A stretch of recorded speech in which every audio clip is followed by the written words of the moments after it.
Have you ever wondered what the Continental Divide Trail actually is and what a hiking itinerary roughly looks like? This little series provides a commented in the south to north flyover of the 5 states that the CDT passes along its way from Mexico to Canada: New Mexico, Colorado, Wyoming, Idaho, and Montana. The New Mexico section of the CDT is roughly 1,250 kilometers or 800 miles and stretches from the Crazy Cook Monument at the Mexican border to Cumbres Pass just across the border between New Mexico and Colorado. Most people take a CDTC shuttle from Lordsburg, the first and last town that is accessible by paved road, to the monument where the trail starts, as it is very remote and only accessible by high-clearance four-wheel drive vehicles. The trail literally starts in the middle of nowhere in the southern New Mexico desert. The first section, which is about 135 kilometers from the monument to Lordsburg, is so remote that the CDTC has established a number of artificial and regularly refilled water caches to enable hikers to pass through this region, even though there are close to no natural water sources at all, with the exception of a few cattle troughs and solar wells along the way. After hitting Lordsburg, where stores allow for resupplying food and hotels provide shelter after the arduous hike through the desert, the trail rises in elevation to 2,000 meters or 6,000 feet with the associated changes in scenery and plant life. It becomes a little greener. After another 110 kilometers or 70 miles, you eventually hit Silver City, a small but sprawling city in southern New Mexico with all the amenities of civilization you could want in a hike. After Silver City, the CDT starts to show why it's more of a corridor and less of an exact trail. The video shows the so-called red line, which is considered the standard CDT route by the CDTC.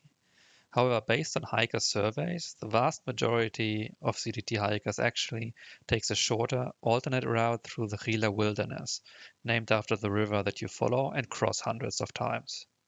There are several reasons for this. NoBos, who often start in mid-April, prefer the lower elevation because even though we're still in New Mexico, there oftentimes is still snow covering the mountains on the red line.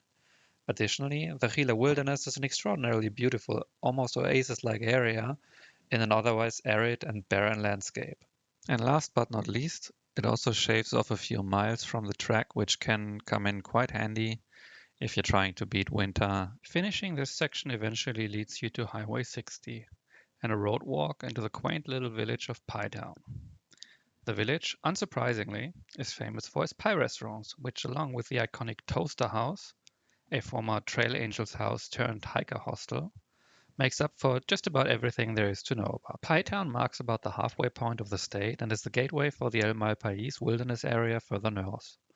Its incredible geologic features such as lava flows, cinder cones, lava tubes, caves, and sandstone bluffs are worthwhile exploring, but make for very tough hiking for your feet. You can skip it using the Spoya alternate to the east.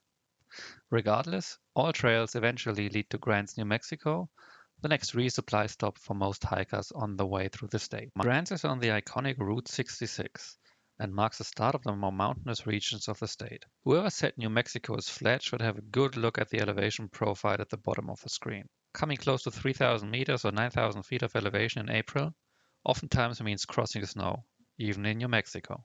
On this part of the trail, most hikers hit the 1,000-kilometer mark. For US-based hikers, this is an emotionally unaffected moment, as it can't be measured in football fields. But for Europeans, it's a big deal. Cuba is one of the last resupply stops in the state. Heading on, you eventually reach Abiqui Lake and the Ghost Ranch compound, which has facilities and a restaurant. A lot of hikers tend to send a resupply box here as shopping is limited.